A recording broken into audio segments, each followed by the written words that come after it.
জয় বাবা বজরংবলী, জয় শ্রীরাম। আজকে আর একটা জিনিস নিয়ে এলাম। সেটা হচ্ছে যে এখানে একজন পাড়ার একজন লোক আছে, তো তার ওয়াইফকে ডগ বাইট হয়েছে, ডগ বাইট করেছে।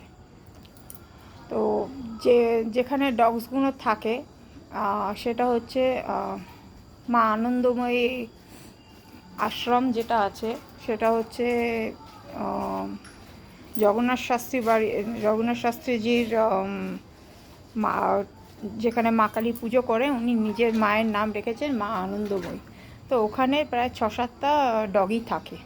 তো ওর মধ্যে একজন হয়তো ডগ বাইট করেছে। ওয়াইফের নাম আমি জানি না, ওনার হাজব্যান্ডের নাম জানি, সুদীপ দাস।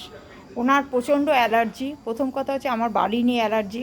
উনি বহুদিন আগে বলেছিলেন যে আমার বাড়িটা কবে ভাঙবে, আমার বাড়ির ভাঙার কন্ট্রাক্ট নেবে।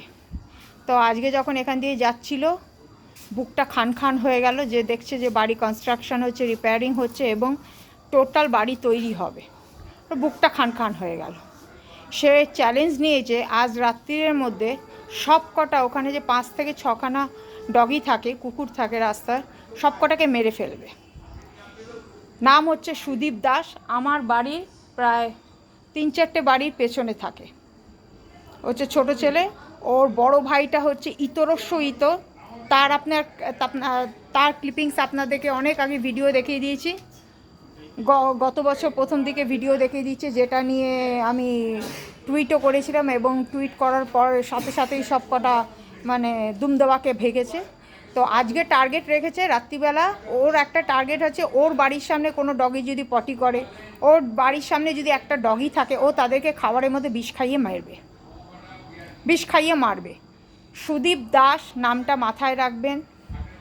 যদি এই 5-6টা কুকুরের মধ্যে শ্রী জগন্নাথ শাস্ত্রীর বাড়ির সামনে মা আনন্দময়ী মন্দিরের সামনে যে 6-7টা ডগির মধ্যে একটাও যদি মারা যায়, আমি টোটাল এই ভিডিওটা করছি, প্লাস আমি এটা টুইট করব, প্লাস আমি ওকে অ্যারেস্ট করাবো।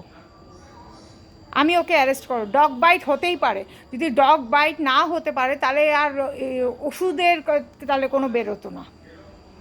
ক্যান্সারে এখনও ওষুধ বেরোয়নি, কিন্তু তাহলে আমি সুস্থ হয়ে যেতাম। আমার যে ওভারিয়ান ক্যান্সার আছে, তাহলে আমি সুস্থ হয়ে যেতে পারতাম, কিন্তু ডগ বাইটের মেডিসিন আছে, হতেই পারে। অমিত দত্তগুপ্তকে ডগ বাইট করেছিল, শুধু সব কটা ইঞ্জেকশন নিয়েছিল, শুধু পাস্তুরের ইঞ্জেকশনটা নেয়নি। তাই বলে ও কি যে ওকে ডগটা বাইট করেছিল তাই কি সে ওকে বিষ খাইয়ে মেরে দিয়েছে? নামটা বারবার করে রাখবেন মাথায়, সুদীপ দাস। যদি 5 থেকে 6খানা যে কুকুর শ্রী জগন্নাথ শাস্ত্রীর বাড়ির সামনে যে বসে থাকে, যাদেরকে আমি যখনই বেরোই না কেন, যাওয়ার সময় হতে পারে না, আসার সময় আমার গাড়ি না, ওনার যার গাড়ি, তার গাড়িতে সবসময় ব্যাক সিটে বিস্কিটস থাকে এবং মা ভবতারিণীর ছবি থাকে। তো সেই কথা হচ্ছে যে উনি যদি একটাকেও মারেন বিষ খাইয়ে, কেন ওর বিষ খাওয়ানোর মেন্টালিটি আছে, একটাকেও মারেন, আমি স্ট্রেট ওয়েতে লালবাজারে কমপ্লেন করে ওনাকে থানায় তুলব। তারপর দেখব ওনার কত দম আছে, আমার কত দম আছে। পেটে আরডিএক্স মারলে তো অকখা বেরোবে না, কিন্তু আমার আরডিএক্স মারলে অকখাও বেরোবে এবং আমার সার্টিফিকেট আছে এবং আমি কোন বংশের মেয়ে সেটা আপনারা নিশ্চয়ই জানেন। তো আপনাদেরকে অ্যালার্ট করে রাখছি, যদি একটা কুকুর যদি মারা যায়, আজ হোক, কাল হোক, পরশু হোক, স্ট্রেট ওয়েতে ওনাকে অ্যারেস্ট আমি করাবো। আজকে হাবলুকে আমি রেস্কিউ করতে বাধ্য হয়েছি, কেন হাবলুর পেছনে হাত ধুয়ে পড়েছিল।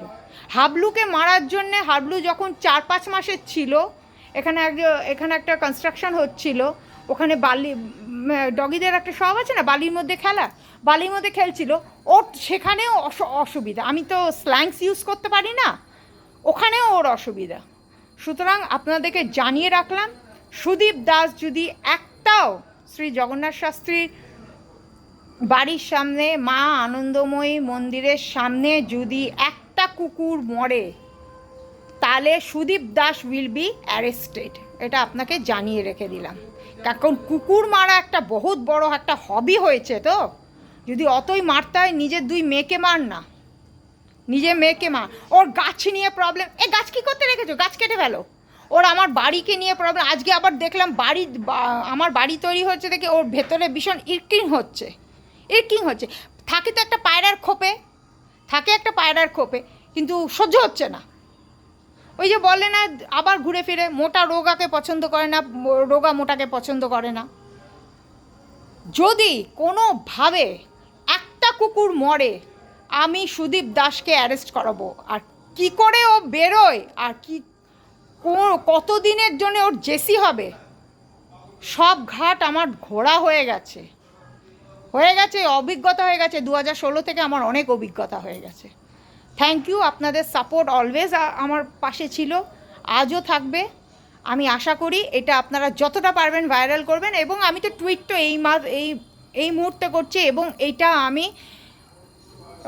অ্যানিম্যাল অ্যান্ড ওয়েলফেয়ার সোসাইটিতে জানাবো, আমি নিরাময়ের ফাউন্ডেশনে জানাবো, আমার যত রকমের ডগসের ফাউন্ডেশনস তৈরি আছে যাদের সাথে আমি অ্যাসোসিয়েটেড, সবাইকে জানাবো, যাতে ওর অ্যারেস্ট হওয়াটা খুব দরকার।